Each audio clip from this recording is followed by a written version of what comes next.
Welcome to the first lesson on emotional intelligence, self-awareness. Goleman defines self-awareness as using one's own awareness to effectively communicate with other people. It is also consistent with being aware of our thoughts and our acts and our attitudes. Ultimately, though, it is the way that we relate to others. There are at least three competencies that support self-awareness, and they are self-regulation, self-confidence, and self-motivation. And we will discuss motivation of others later. The first competency of self-awareness is self-regulation. This competency goes a long way with maintaining composure during heated interactions. It allows a leader to remain calm in an effort to calm those around her. One way of calming others is by choosing your words carefully. Reassure your staff that whatever the problem is, it can be resolved.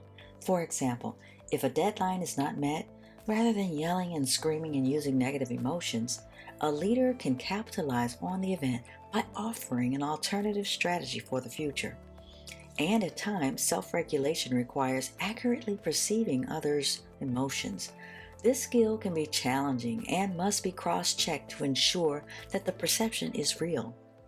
Thus, it allows the leader to manage her emotions in the relationship so that the emotions expressed around her can be properly perceived. When leaders exhibit self-confidence, others are willing to follow. It is common to witness leaders who lack self-confidence, especially if they are new to their positions.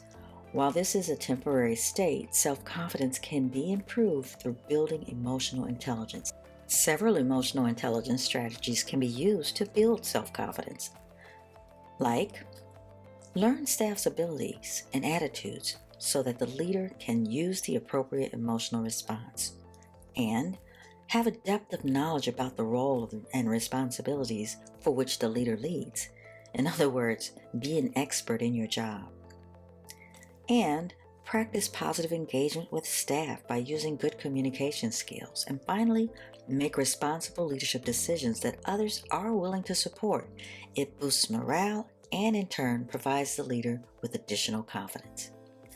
And finally, self-motivation enhances emotional intelligence.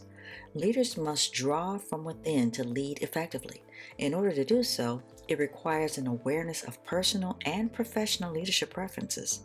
With self-motivation, a leader is able to envision leadership practices that will ultimately enhance her staff and team.